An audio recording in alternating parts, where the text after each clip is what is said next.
I'm Duncan McLeod, and this is the TechCentral show. You know the drill by now. Subscribe to us on YouTube at youtube.com/TechCentral, or find us in your favorite podcasting app. You can simply search TechCentral, one word, and hit the subscribe button on the show you want to subscribe to. Now, something a little unusual on TCS. We're going to be chatting to the owner and driver of arguably the most anticipated electric car of 2024, and that's the Volvo EX30. Greg Kress works for Accenture, where he is Principal Director, Automotive and Mobility, so he knows quite a bit on the subject of EVs. Greg, welcome. Good to see you. Thanks for making the time to come into our studio. Thanks so much, Duncan. Pleasure to be here. When did you buy your Volvo EX30? Sure. Well, when I saw the announcement of the vehicle around about June last year, I thought this is going to be a game changer. So I got my order in around about August last year.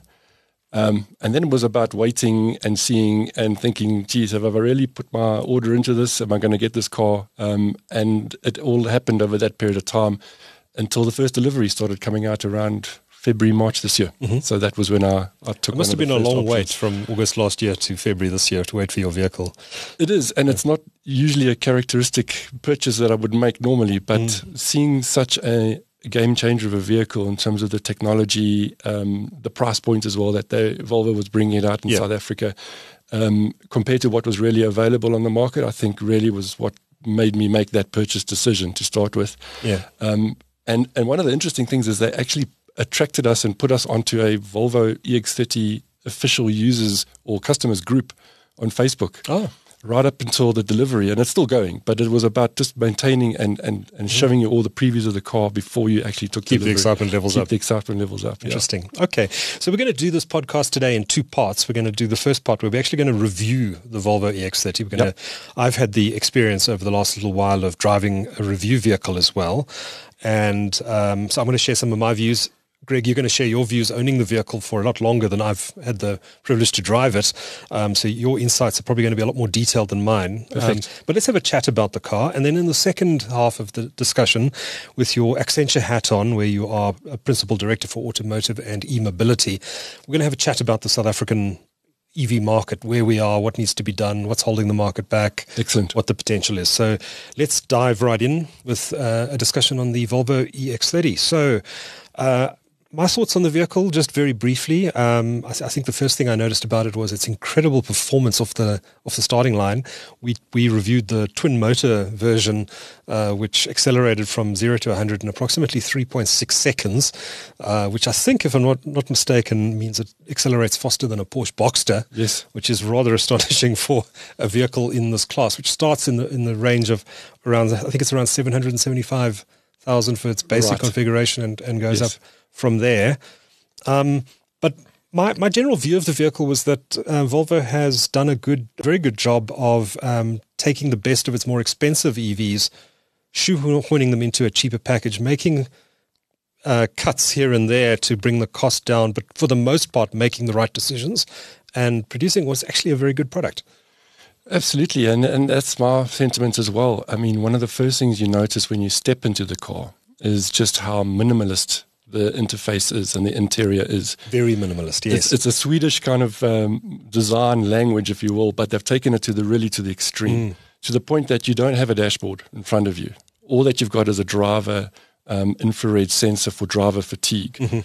Everything they've done now is basically centralized on a central iPad-shaped interface screen. Yes. Right the way from your speed and all your car controls at the top to the middle part of the screen, which is your mapping and all your application functions, to the bottom part of the screen, which is your controlling your air conditioning and certain things like hazard lights as Everything's through the screen. Everything is through the screen.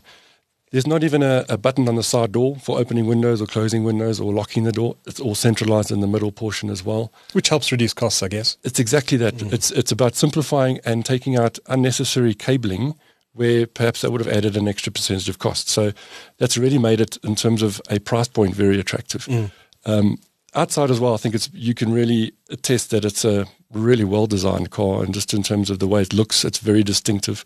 I mean, it's still, even though for 4 months now driving it, it's still a head turner for many people to see this car coming and asking what type of car it is. So I think all in all, Volvo really have got a really compelling package, both exterior and interior, in terms of its design. Yeah, no, it's very interesting. And one of the head turning features, I think, are the headlights, which have I think they call them the Hammer of Thor headlights. Thor's hammer, correct. Thor's hammer headlights, which are quite distinctive. But you're quite right about the simplicity of the vehicle. In fact, there isn't even there isn't a physical key. There isn't even a start-stop button in the vehicle. Yeah. You simply get in, put it into.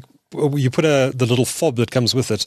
I don't know if you have to do this, but certainly in the review vehicle we were looking at, we had to place it on the what do you call it? NFC reader. The NFC reader in the front of the car where you charge your phone. Yes. And that would start the vehicle, and then you could take the fob away and put it in your pocket.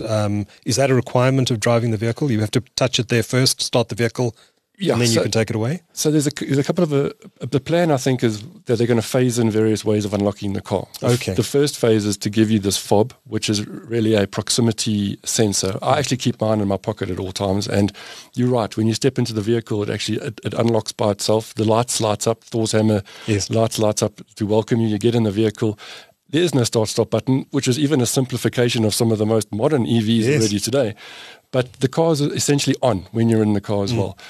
The other option they give you is these two sort of credit cards, and these can be linked to two different driver profiles. So, for example, mine and my wife's are two different profiles. Oh, right. So she's got her key. When she taps that key on the B pillar of the car, the seat moves and it resets to her positioning. When I tap it, it resets to my positioning, including the mirrors. So some nice personalization options in there. But you don't necessarily need to leave that car key in the NFC reader, because your phone actually goes there once you're driving, because it's a wireless charger as well. Yes. The next phase, I believe, which is a software update, will be the ability to unlock the car using basically a digital key in your iOS or your Android phone, which is just also a tap on the B pillar with your watch or with your phone, and once you're in, you're basically driving. So it's a bit something to learn in terms of the security of the car, but once you're in it, it becomes very natural. Yeah. When I looked at the vehicle and I looked at the design inside, my first thought was this looks a lot like a Tesla Model Y. Yep. Do you think Tesla do you think Volvo set out to build the European Model Y with this vehicle? It's an interesting point, and a lot of people in a lot of forums have made that correlation that this is the closest thing that you can get to a Tesla in South Africa is the Volvo EX30 as it stands. I think Tesla's led the way in many respects in EVs, but particularly in their centralization of this panel, of this control system, of the infotainment, and minimizing everything else. When you think minimalist EVs, you automatically think Tesla, but I think Volvo have done a really good job to make it their own. I wouldn't say it's a copy, but it's definitely their own version of that type of design. Okay, so let's go through the positives and negatives of this vehicle. I think let's start with the negatives, because there are fewer negatives than there are positives. For you, what are some of the downsides of this vehicle, if any? Yeah, it's a hard question to answer, because I'm probably still in the movie of, well, this is a great EV overall. I think there are some compromises that you have to accept with a car this size. And this is something I knew all along, but for example, the rear seating is a little bit tight. But at the end of the day, it's understandable, because it's really a compact SUV. Yeah. That being said, and we can talk about it, I've taken a longer road trip with 5 adults in the car, or 4 adults, sorry, and it was a comfortable trip, at least for most of the people. There wasn't any major complaints or back issues or anything like that. So it can be done. And I think, again, where we are with the range of these cars is probably something we'll see improving over time. Right now, if you punish the car and you drive it too enthusiastically, you can reduce some of your range. But if you drive it properly, you can actually get really decent range out of the extended range single motor version as well. Yeah. Okay, so you've actually taken on a long distance trip already, and I think we're going to spend some time actually talking about that, because I think there'll be a lot of interest in what's involved in taking a long distance trip in South Africa, for sure, in an EV that doesn't have a small engine backup like the BMW i3 had. The range extender, yes. Range extender motor, So we'll get into that in a moment. But I think there were one or two things that I noticed in the vehicle that were perhaps where they cut corners perhaps a little bit too much. One of them was the dash right across the front of the vehicle. I felt it looked a little plasticky and cheap. I think that for a very little additional money, they could have probably done a better job with the dash, especially the size of the glove box was really small in the center. It's a very small space. You could probably fit a a small lady's handbag in there, not much else. So that was one downside. And I did notice, by the way, my knee. You're quite tall as well. Did you notice your left knee tapping on the dash quite a bit? It does, if you really push that seat a little bit further forward. But again, you make compromise for that, but you're going to compromise on the back seat if you do that. Yeah, for sure. And I must say, I did miss seeing a speedometer directly in front of me, but I think I'd get used to just glancing to the left to see it. But it is a little weird looking forward and down and seeing nothing directly in front of you. No, you're right. It really is something that is completely new to, I'd say, South African drivers and consumers, not to have anything in front of you. But I appreciate the actual pure driving experience in a way of not having any distraction ahead of you if you just want to enjoy the vehicle for what it is. But yeah, it doesn't take long just to glance to the left and see that in your peripheral vision that speedometer is there for you. Yeah. Okay. Well, let's talk a bit about the positives then. I mean, this clearly must be one of the best entry-level EVs in South Africa today, if I can call a 775,000 rand car an entry-level car. But in the EV category, I guess it is. And it has a lot of luxury with it. What are your thoughts on the sort of luxury elements of the vehicle? Yeah, I mean, this is it. I think you spot on the price point for what it offers as an EV. If I just look at the performance, as you've mentioned already, the incredible acceleration, it's like having 100% torque available at 0 RPM. And at any speed. I was actually doing 100 kilometers an hour and I thought, okay, let me floor it. And it's there. It was there. It's there on tap when you need it. It's almost, I've used the analogy like bullet time in the Matrix. Yes. When everything else slows down around you and you've got full control of time. That's what it feels like to drive an EV. So that's a great positive. I think, as I said, the battery range is something that will evolve, but even as it stands now, this car offering around 420 Ks of real world range, if you drive it conservatively, you drive it normally, is quite a practical range to have. And I found that is incredibly positive. Many people might think, well, an EV you need to charge every night, overnight. It's like a cell phone. The reality is you don't really need to do that. So this car enables me to only worry about charging once every week and a half. So do you charge mainly at home?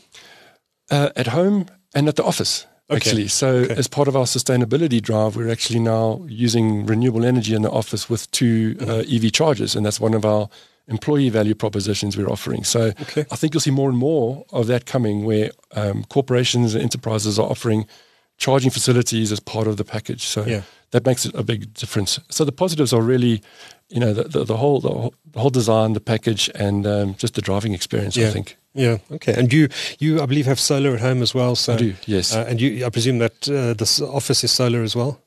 It's wheeling into the waterfall area. Okay. Attack Properties is undergoing a renewable energies wheeling project. So it's a combination of wheeling in clean energy from RPPs, but also having on-site solar on some of the tenant buildings. So ultimately, yes, that's an example of decentralized renewable energy working for the buildings, the tenants, and now for mobility, which is great. Yeah. So you're actually charging up your car with sun from the Northern Cape, probably. That's right. Yeah. That's right. Yeah. Fascinating. Yeah. Okay. Other positives? I thought the Harman Kardon, it looks like a soundbar on the front of the vehicle. Yes. I think it is a soundbar. The audio from that is pretty good. Absolutely. I mean, it's got a really amazing software-based equalizer. So it's quantum surround logic effects you can tune to your own preference. As you say, it's a sound bar. I think another 8 speakers are also within the car as well. So sound-wise, it's ridiculously loud if you really wanted that level. Yeah. But absolutely, and a good woofer as well, which you can feel if you're sitting in the passenger seat. That's the thing. That's the thing. And when you're parking potentially in a parking lot or you're waiting for any particular reason, you can use that. The battery is immense, so you can use power to whatever you want. You're not going to use a 12-volt battery. Likewise, you can actually run the aircon in this car when your car's not even when you're not even in the car. So hypothetically, you go to a shopping center, you're in the sun for 2 hours, you could leave the aircon running. You come back to the car at 17 degrees and you've used 1% of your battery. Can't do that in any other type of vehicle. So those are really interesting little innovations. Yeah. The other point I noted down was the interface is very clean. It's running software from Google. Do you know if that software that's running on the Volvo is some sort of custom software that Volvo has developed in conjunction with Google, or is it standard Google operating system that can be supplied to any vehicle manufacturer. Definitely Volvo-specific software, but obviously in partnership with Google and Google services. So the middle part of the screen, as I said, is all about the user interface and the user experiences. So it comes with the Google Play Store. So you can connect via the mobile hotspot with your phone or with a Wi-Fi unit, or in future the eSIM of the car will actually also be enabled, I believe, in South Africa to use integrated data connectivity services. So it's constantly be able to connect to the internet. But you can choose apps to download. So for example, Angry Birds popped up the other day where you can start to play on the screen of the phone if you wanted to. It comes with a built-in Vivaldi web browser. So you can be using the internet with a full keyboard on it as well. I've even got DSTV streaming to work really on the Amazing. EX30. Amazing. Not while you're driving. Just straight out of the Google Play Store. Straight out of the Google Play Store. We'll just put your credentials into the browser. Obviously, you're logging in, you're doing a few things, but So it's running Android in effect. It's running Android, yeah. Android Automotive, not Android Auto for the car, for the phone, I mean. Yeah, fascinating. Do you use an Android or an iPhone? iPhone, and how does it integrate with the Volvo? So that's one of the things that we've been promised, and the whole world is waiting with its bated breath, all the EX30 customers for Apple CarPlay to become available within the car. That still isn't available, but it's been obviously communicated it will come in a future over-the-air update. Right now, you have to kind of work with Bluetooth for the media and Google Maps for your navigation and a few other things. So you can't really take advantage of Apple's like podcasts and music and so on too easily. So it's a better experience if you have an Android phone right now. I wouldn't say better, but it's definitely probably more familiar because you're an Android person. You would know how Google services work in general. Is Android Auto supported? Because I didn't actually try and connect Android Auto to it. That I don't think so. No. I think it's because it's got Android Automotive. You can get all the apps you want. You get all the apps you want, but then if you're an iPhone user, you can get Apple CarPlay in future. Because of course, CarPlay and Android Auto are really just screens. They're not. There's nothing behind they're it. projections it's of your projections phone. onto your car screen, rather than being something that's integrated with your vehicle. Exactly. But I must say, I think even when Apple CarPlay does come out, for me, I would probably keep using the Google services because they've got integrated charging locations inside the Google Maps in that version. So when you start driving around, it actually tells you what's your state of charge when you leave and what's your state of health going to be, or state of charge when you get there. Very nice. That isn't available in Apple CarPlay, the Google version. So I think a couple of nuances to the way it's implemented. Okay, interesting. Now, you mentioned that there have been a number of software updates to the EX30. You say you've been on this journey of the software updates with the EX30. I take it there have been a lot of them. Take us through that process and what you've seen. So the first versions that came out was version 1.2, 1.2.1. Those were the shipped versions that came out in March. Very shortly after that, 1.3 came out, 1.3.1 came out. What Volvo are doing is they're actually globally saying, here comes the release, this is the version, this is the features that are coming out. You can go to a dealership and get that loaded in the meantime, or wait for 3 weeks, and then what will happen is it will become available for an OTA over-the-air update on your display. And that happened with me. So I was on version 1.2, 1.2.1, and then it popped up saying version available, can I start downloading? And I said yes. I will say that there was a little bit of a hiccup in the first download because it got to 91% and then stopped downloading. And it was only because of a connectivity issue, I believe, with the back end and the eSIM in the car. And many other users felt this. And this caused a little bit of a ripple in the in forums around the world that this is a bit of a problem. But Volvo quickly rectified it. And I actually went to a dealership, managed to get mine updated from 1.2 to 1.4. And immediately you can see a whole lot of new features, the way the menus work, and in fact, like new features for where it actually detects sunlight coming into the side windows, and it'll compensate for that using the aircon automatically, depending on that. So some interesting features for that. But it's a bit of a journey. I think the next version, 1.5, hopefully we fingers crossed we'll see the Apple CarPlay and a few others, and the digital key, as I mentioned, coming out.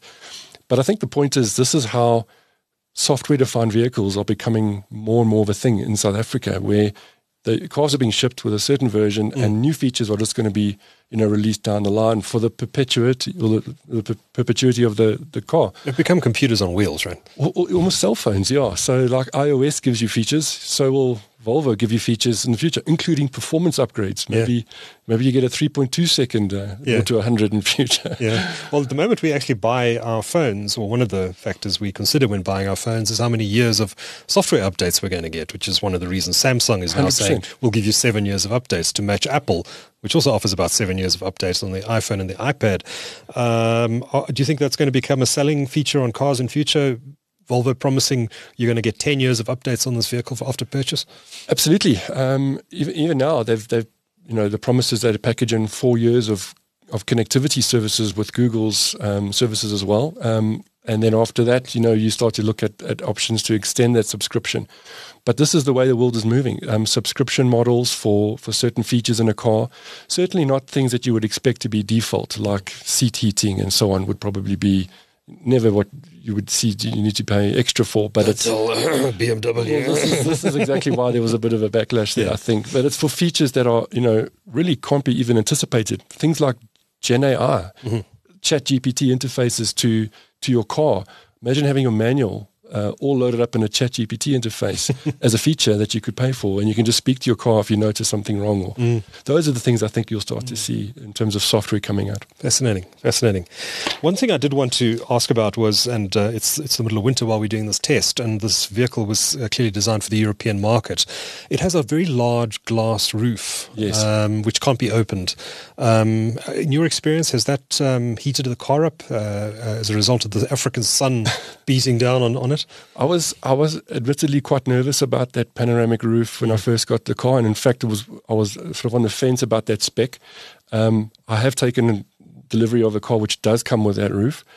The research I did on it was that it's got a very well-designed infrared layer which really reflects out all of the UV for one thing, and it lets through just the ambient light. So if you're sitting in the car and you're looking up through it, you can see an amazing view. It's really bright and sunny on a sunny day. If I got out the car and looked at it from the top down, it's actually black. You can't see in. So it's an incredible optical technology that they've put in place there.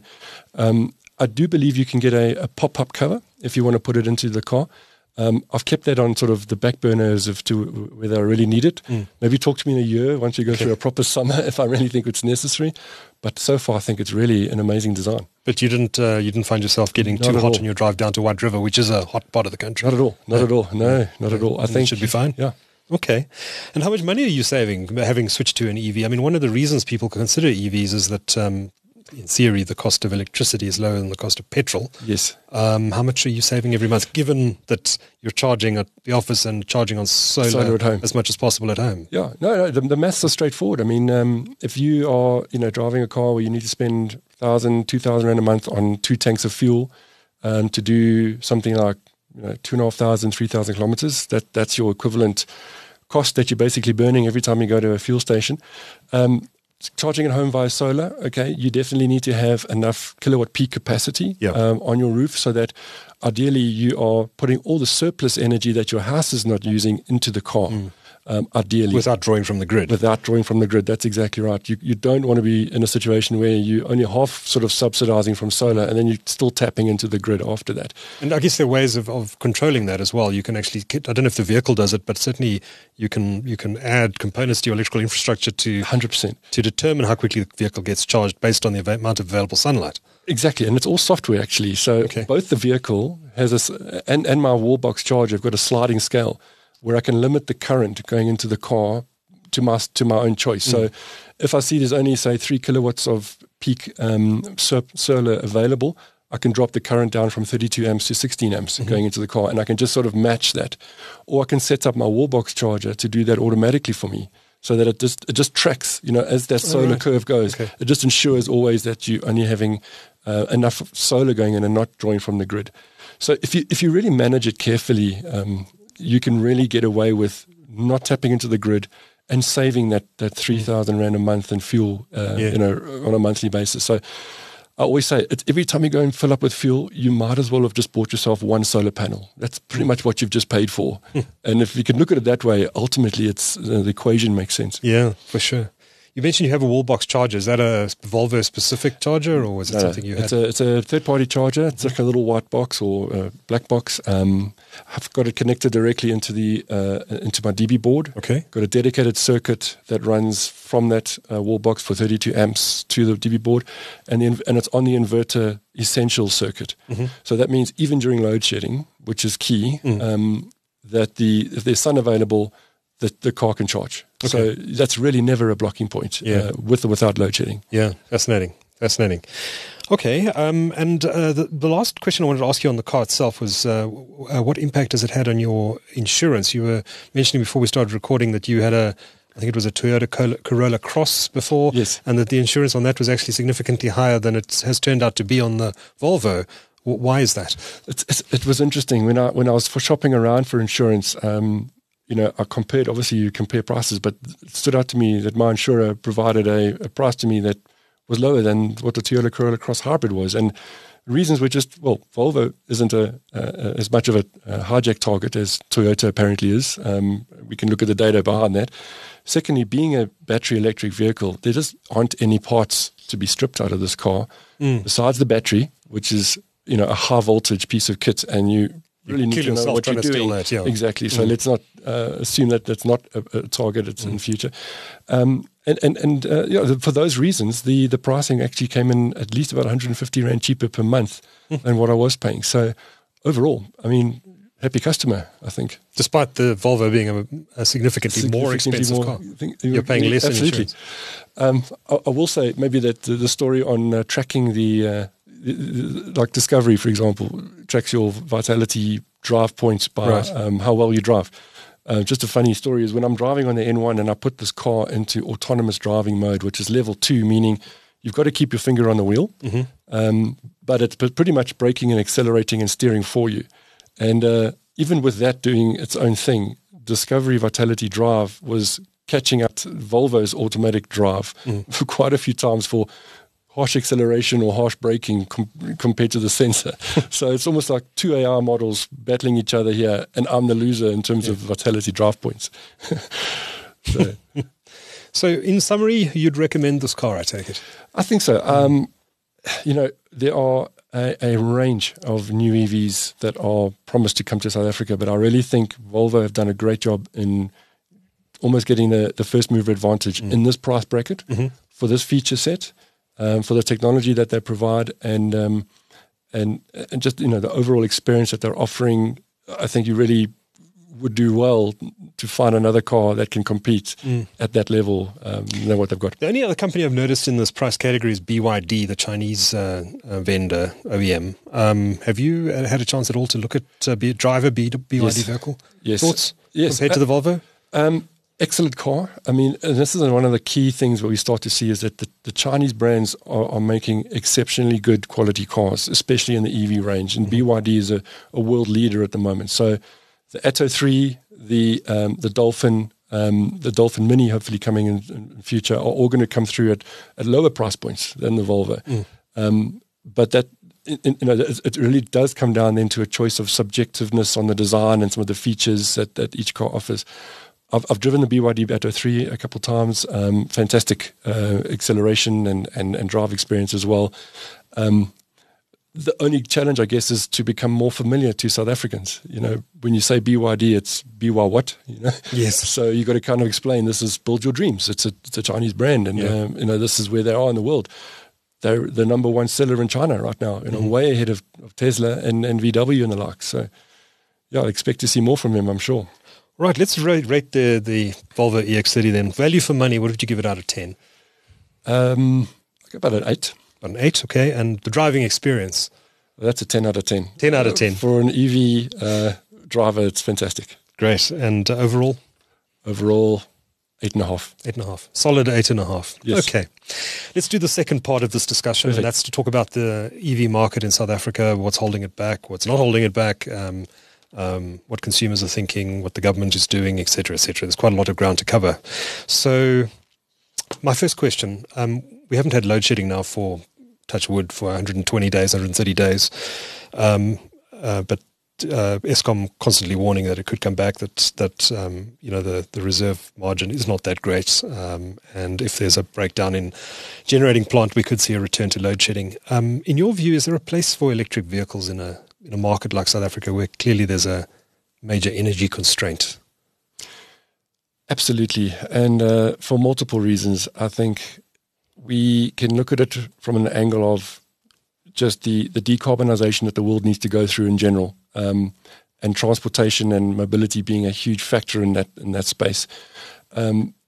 Economically, South Africa has a very healthy automotive export market, but if we don't transition to where the world is going and meet the demand of where the world markets are and what type of vehicles and technologies they demand, we could fast become irrelevant as a manufacturing destination.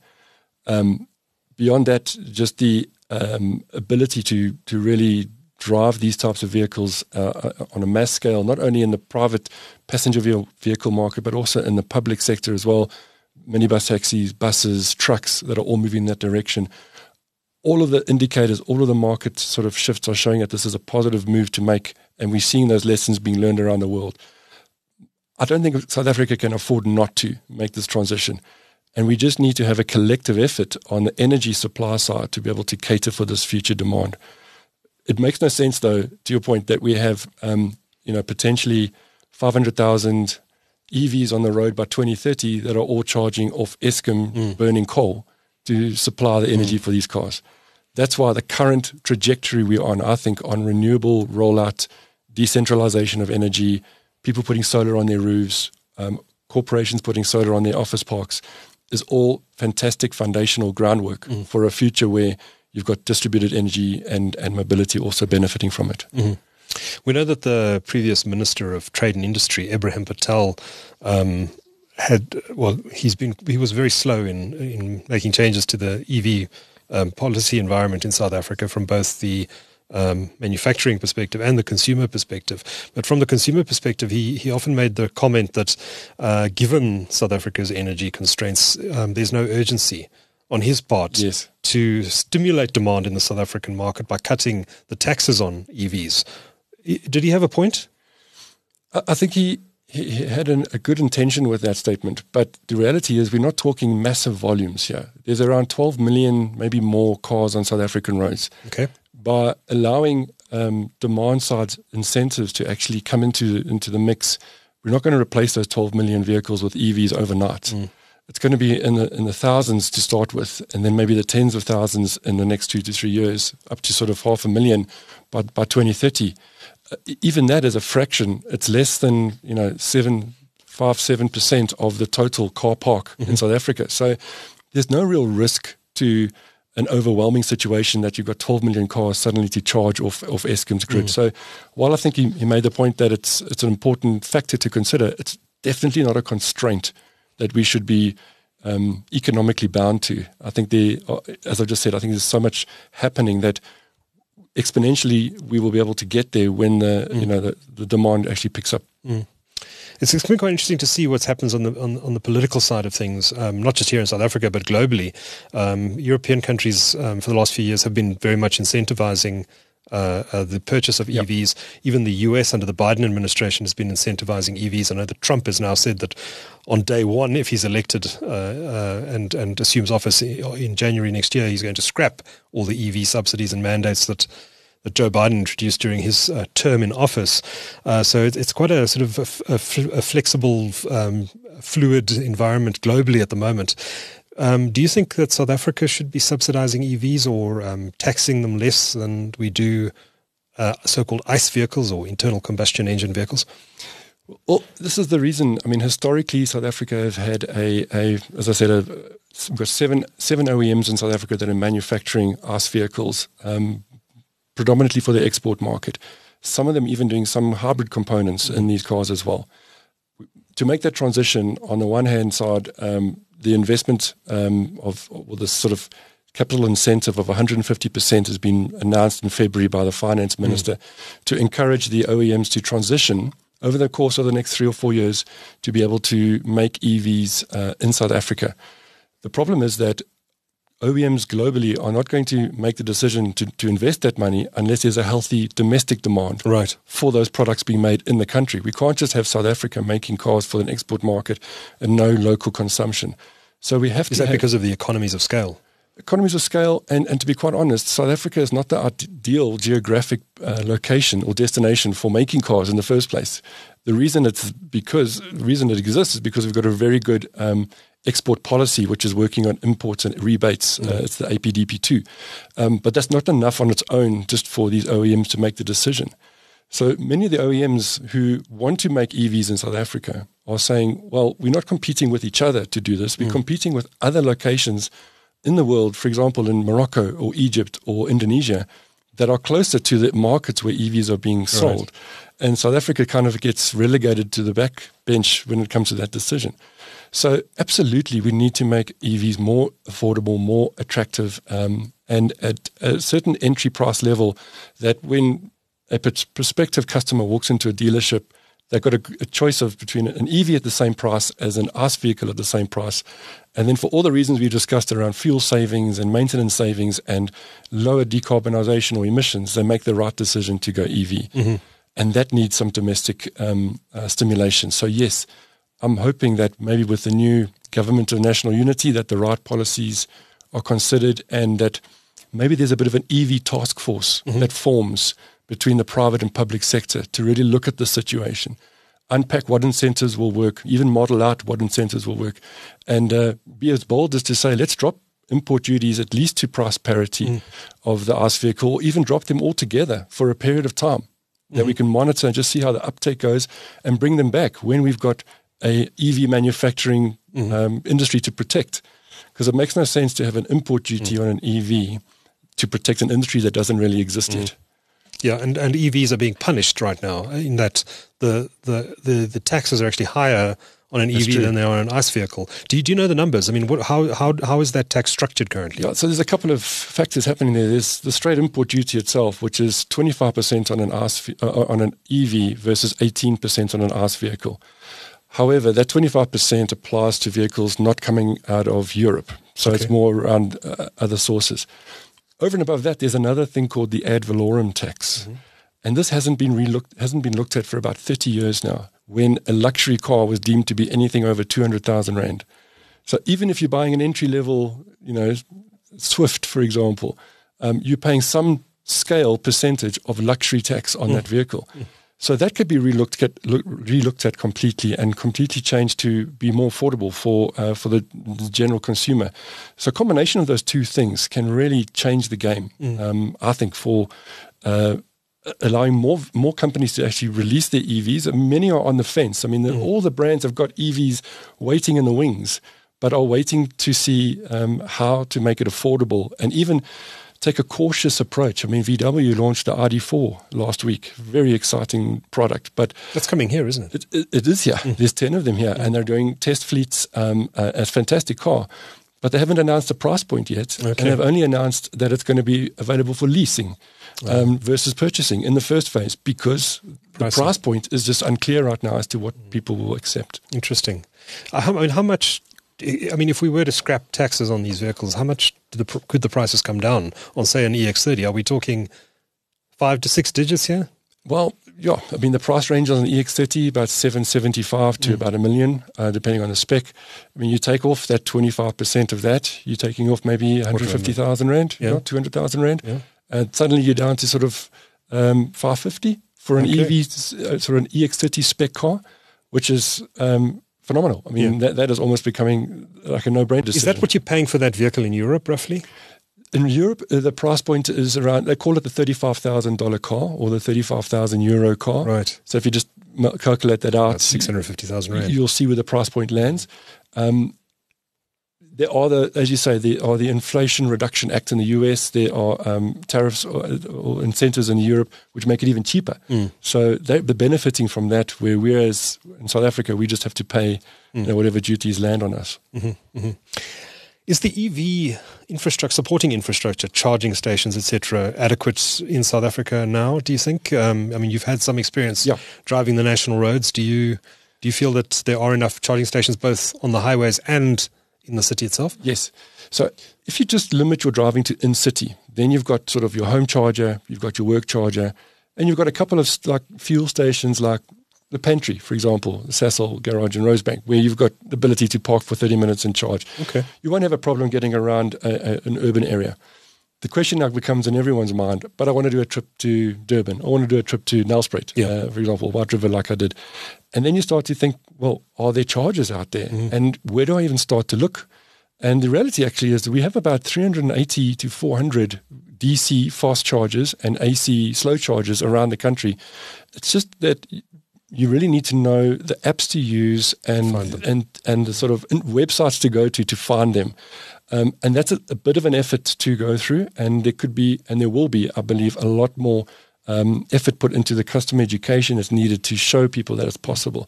The car, though, tells you where to find an EV station as well. I noticed in Google Maps, it's the voice interface that you expect with Google Assistant. Correct. So you just talk to the car and say, where's the nearest charging station, and it'll tell you. Exactly. So that's a great user feature. My recommendation is that you don't leave it to the last minute when you start asking those questions of the car. You really want to know where you're going beforehand. So maybe let me talk a bit about this trip to White River and back. Let's go through use that as an example. I mean, that was about a 380 kilometer drive from sort of Midrand, let's say, to White River. The plan that I made was to, try and get there with just one stop, as you would stop anyway for a petrol break or, some lunch. Grab some lunch or coffee. And when I looked at my mapping, there's a really good app called ABRP, A Better Route Planner. In fact, anyone can download it and you can actually start simulating your own future EV drives if you want to. Okay. But it plans out. It says, right, you want to start with 100% charge. So typically you never charge your battery more than 80%. But I charged mine up to 100% the night before. We left early on a Saturday morning, got to the charging point that I wanted to, which was Millie's on the N4. It's a little farm market on the side, just past Machadodorp. And I had 35% charge left, and I'd done about 250 Ks already. So comfortably within limits, no range anxiety at all, and a very, very pleasant drive. Cruise control most of the way. I then put in for about 20 minutes, charged about 17 kilowatt hours into the battery. That brought me up to 66%. That must have been a DC station. It was a DC station. It was a Rubicon 80 kilowatt charger. So literally 20 minutes. My wife grabbed some coffee and we were ready to go. I must just say, when people see cars charging at these stations, the amount of interest that you get is crazy. It's actually overwhelming. There were queues of people asking, how does this work? So I think there's a curiosity out in South Africa. We noticed the same when we were testing, Exactly. So which is great to see, and I love to sort of engage with people on that. So and then off we went, and our next destination was really to get to Riverside Mall in Nelspruit. That's got a 150 kilowatt DC charger. Wow. Yeah. So again, got there. The beautiful thing at the moment is that you can drive right up to the charger and inevitably it's open. So it's not like you're queuing. Pops in there, started the charge from 45% up to 100%, grabbed a lunch. 40 minutes later, I got a notification on my EX30 app that the charging had complete. We weren't even finished lunch yet. So it's not like we were standing at the car waiting for it to charge. And off we went, and then spent the night at some family, and then I didn't even bother to even top it up again when we left on the Sunday morning. Straight back again, got to Millie's. I think I had about 50% charge by the time I got there. Did a sort of quick burst of a charge, another 15 kilowatt hours, maybe went up to 80%, and then from there all the way home. And that was it. It was actually, if I can say, disappointingly easy. Okay. To get to White River and back. So when people feel that there's a lack of charges, it's more of a perception. Right now, there are enough charges, around about 400, for the amount of EVs on the roads, which is around about 4,500, 5,000. Tracks at a ratio of about 1 to 10. And that's roughly the ratio that Europe is using. Okay. When they've got about 600,000 charges and about 6 million EVs. 600,000. Exactly. So it's just about keeping track with the growth and making sure that the capacity is there. Yeah, fascinating. But I do wonder if you wanted to take a less busy route. I mean, the N4 to Nelspruit down to Maputo is a very busy corridor. If you wanted to drive from Johannesburg to Cape Town via Uppington, for example, would you make it? It's a bit of an unfair question because I know you haven't done the route. I haven't done it, but I absolutely believe I could make it with the right planning. You're right. And so right now, yes, you do need that planning. And you also need to be assured ahead of time that the charger is functional. That's also an issue. Sometimes people have got to chargers and it's broken, or one half of the charger isn't working, so they've had to queue behind 2 or 3 other cars that are using that charger. So there are teething issues, but this is like the first cell phone networks in '93. There are patches where there isn't coverage. So if we're willing to accept that, I think we will see the growth coming, and we'll see it working. Question: do you drive around, especially on long distance trips, with an extension cord in your vehicle? No, but I do have a slow charging cable with me, which allows me to charge through a 3-prong plug. That's what I mean. Yeah. So I mean, I'm just wondering what the etiquette is. For example, you book an Airbnb near the Kruger or something. You go there, and then do you plug your car in without chatting to the Airbnb first? I mean, these are things we're going to have to figure out as a society, right? It's charging etiquette. Yeah, exactly. Do you steal some charge on the side from your bathroom, or do you inform your guest house? Yeah. No. It's an interesting space to be in, just to see that. For sure. Okay, so what's your next route? What are you planning to do next in your vehicle that's going to challenge it? Well, we are planning sort of longer range trips. I think we'd like to do a Durban trip as well. I think that's a very well-established corridor. There are a number of charging points that you can pick up along the way there. Right. But as you said, I think it's more interesting to do the road less traveled, and people want to have confidence that they can do these kind of N7, N8, N9 roads rather than the N1, N2, and 3, and have a place to charge. And maybe I can just mention, I think there's some really exciting developments coming around in charging network infrastructure. And one of the charging groups I've seen with an amazing plan is zero carbon charge. So what they're doing is they've plotted out every 150 kilometers on all these roads is where they'd like to drop a high-speed DC charger. Okay. But they're doing it with an off-grid approach. So in other words, they go to a landowner, discuss with them about putting down a solar farm with a battery energy storage system. We've written about these guys, actually. I think so. Interesting company. Absolutely. And I think need to see more of those types of companies emerging, which are going to cater for the 500,000 EVs that we want to see on these roads. We need 50,000 chargers then, not just 500. So where they're going to come from is the question. And it has to come from companies offering sustainably sourced clean energy, high-speed DC chargers at interesting locations, not maybe your ultra cities, but your farm stalls and your pit stalls and those sort of places that are more family oriented. Yeah, I'd always assumed that these things would just be installed at garages, but that's not necessarily going to be the case. That customer experience is evolving now. You don't necessarily have to go and queue there anymore. You can go and see some farm animals with your kids, for example, for 30 minutes. So it's exciting to see where it will go. So the main players in the EV charging space, grid cars. We've had a chat on this show with the CEO Winston Yadon. There's Rubicon you mentioned, and Zero Carbon Charger. Those are the main players in the space. Look, grid cars and Rubicon are really the pioneers. Both of them have. Without them and their investments and their ambition and vision, we wouldn't even have the infrastructure. So I think they really have done fantastic. But it's opened up the market for new entrants as well, and we'll see more and more of them. Zero Carbon, I think, one of them. There's a couple of others, I think, that are considering some entry points as well.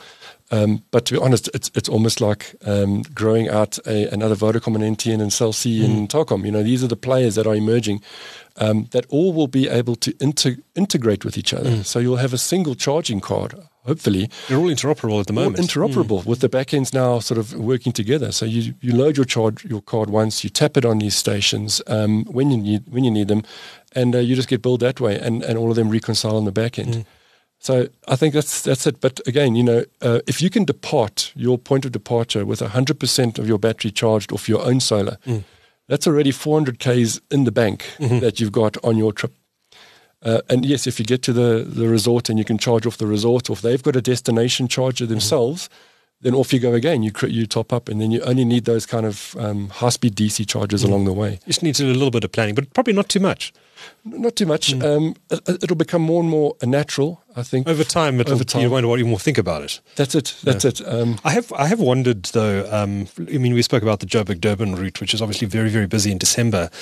What happens on, the 1st of January when everyone's driving back to Joburg? We know there are a bunch of EV charging stations around Harrismith. What happens when there are 2,000 cars, 3,000 cars an hour going on the N3 back to Joburg? Is it just inevitably going to meet long queues? Or do you, as an EV owner, not travel on those days?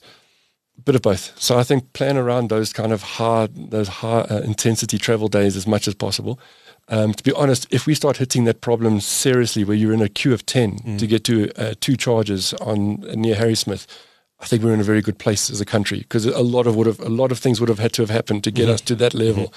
But what I have heard from the charging point guys is that it's not a long time to spin up and add another high-speed DC charging unit there. The only trick is that there needs to be enough grid capacity supplying that location. Some of these locations are quite rural. That's true. That's true. And sometimes if there isn't enough capacity, then you can put a 100 kilowatt charger down, but it's going to have to get split in terms of what it can provide. Say 2 50 kilowatt charging sessions of one 100 kilowatt charger. So planning all round, planning on the driving side as the consumer, and planning on the operator's side as the network provider. Okay. Is there anything else holding back EVs? I mean, we've spoken about taxes, we've spoken about the charging infrastructure. What else is keeping South Africans from buying EVs? I know that at one stage, I don't know if it's still the case, there was concern that the batteries on these cars wouldn't last all that long, and then the consumer would be saddled with a huge bill to have the battery replaced. Yeah. It's a good point you bring up, because it's in reality what's actually happening is that these batteries are lasting a lot longer than expected. And when I say that, I mean most batteries on a new EV have an 8-year warranty. But the reality is that they're lasting up to 15 years and still having around about an 80% state of health, meaning that you can charge a battery up to 80% and still get 80% of the range. That's 15 years later. If you take a step back, I mean, who really keeps their car for 15 years before trading it in on a new one? In South African terms, that's quite a long time. So, at the same time as there are recycling operations starting up for EV batteries, you're seeing this in the UK, Europe, and the US. Companies like Redwood Materials, BASF, and others are all setting up recycling centers in anticipation of a flood of these EV batteries coming off the market. The problem is there's not enough feedstock coming out of the EV drivers yet, because they're lasting so long. So it's again one of these misnomers that you're going to have to pay a fortune to change that battery one day. Sorry for you. It's not the case. I mean, what will happen is that battery, when it eventually ends, has its end of life as a vehicle battery, will move into a stationary purpose battery. Maybe it moves into a storage place at an EV charging station or in a building or a house. So I think that's not something to worry about as a consumer, and shouldn't be held back on that decision. Okay.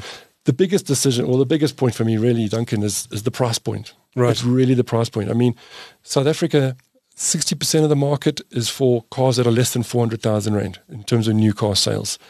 We don't have an EV that's less than 400,000 Rand yet.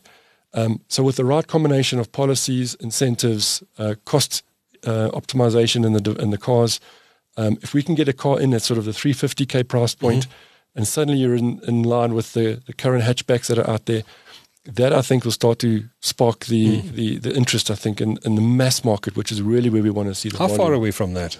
Not far. 350,000 EV. Not far. Some of the guys, the Chinese vendors, really have got those price points already in play in China. It's just the taxes that are pushing them up here. Exactly. Even if you doubled that price and put the 100% tax on them, we would still be able to get to that price range. The challenge really, and we will need to see how all the OEMs kind of fit together and find their own competitiveness and differentiators for their price points that they bring it in. But as I said, all of them have got an EV that could compete at a certain price point to make this popular. We just need to pull the trigger and go. Okay. What about the resale value of these vehicles? Are we seeing any data on that yet? If you look at Auto Trader, you look at Cars at Koza, there's about, I'd say, 250 cars, EVs, that are currently in the second-hand market. Okay. You can pick up a BMW R3 now for anything between, I've seen 280,000 Rand up to about 420,000 Rand. And that's for a 2016, 2018, 2019 model R3 BMW. So that's been about 8-9 years, and that's sort of the price point from about 600,000 where it started. So 50% kind of reduction. How would that compare to an ICE vehicle in terms of the reduction you'd see in the resale value? I think you'll see more of a dramatic effect in the reduction in the value of the vehicle at the top end of the market, faster than you would see at the lower end of the market. It's all relative. If you say it decreases by 20%, you'll see it lower on the low end versus the high end. But I'll say this, I mean, the Volvos that are sitting in the market on the second-hand side are sitting pretty much at a very competitive resale value up to 90% of the new car price. Okay. And that's for a year-old model. So again, this is why many OEMs are just testing the market with these, with their future residual values and going for lease options so that they can at least assure the customers that there's a guaranteed future value to that vehicle, even if you take the risk now and lease a car for 48 months. But that being said, I mean, the thinking is at least for 3 years, it should be the same as an ICE vehicle, if not better. After 3 years, the data still has to become available. I think. Okay, but it's holding up nicely. It's not. I think it's not like the resale value is very poor on these vehicles. And in South Africa, particularly, because we can protect those values more than what's happening overseas, where those incentives are now competing with second-hand models, and that's why second-hand models are dropping in value as well. Of course. Yeah. Good point. I wanted to explore, Greg, a little bit more about home charging. How realistic is it to charge your vehicle entirely with your own solar? Yes. You know, I think many people assume, well, when you get home, you just plug it in, but that's not necessarily the case. You actually probably don't want to keep this vehicle topped up to 100% all the time because that's not good for the battery. Yep. And you might only need to charge it if you're just using it to commute at the weekends, which you could then do when the sun is shining. Exactly. Is that what you do? That's exactly it. It's a whole new mindset to commuting and driving. You know, typically in an ICE world, you fill up a tank once a month or at the beginning of the month, you drive it until you 10 Ks to go and you go and refuel. That's a common way to do it. Whereas in the EV world, you kind of want to keep your battery between 20% and 80% or 90% maximum and not deviate too much above that for two reasons. One is that if you go below 20%, that initial charging time is longer. It takes longer than if you start at 20% and go above. And also, once you hit that 85% mark, the battery kind of slows down. You can imagine an analogy of a bucket. And if you take a hose pipe at full blast and you spray into that bucket, it fills up pretty quickly, but it's very rough. It's creating a lot of friction. And you've got to kind of start turning the tap down before it gets to the top so you don't spill out any wasted energy. Works the same in a battery. So it's very important to keep your battery between that 20% and 80%. But then it becomes a thing of, well, I just need to charge when I get to 20%. I don't need to worry about charging it to full every time I need to use it. It's just for the next week's commuting. And it's a different mindset just to get your mind around. Okay, fascinating. It's been a fascinating conversation. It's always good to hear from the owner and driver of a vehicle rather than the journalist who's spent a week or two with it, trying desperately to summarize everything in a short period of time. You've had several months to spend with the EX30, so it's been great to get your insights, not only on that, but also on the state of the EV market in South Africa more generally. And we'd love to invite you on the show again at some point, maybe on a regular basis, to talk about how the market is developing. I think that'll be very useful for our audience, if you don't mind. Absolutely. It's been an absolute pleasure being here with you, Duncan. So thanks for the opportunity. Super excited about the future of EVs in the country and where we could go and what it's going to mean for us. So watch the space as we see. And Greg Kress is, of course, Principal Director, Automotive and E-Mobility at Accenture. Thank you so much for talking to TechCentral today. Pleasure. Thank you. Thanks, Greg. Thanks, Duncan. Great. Thank you.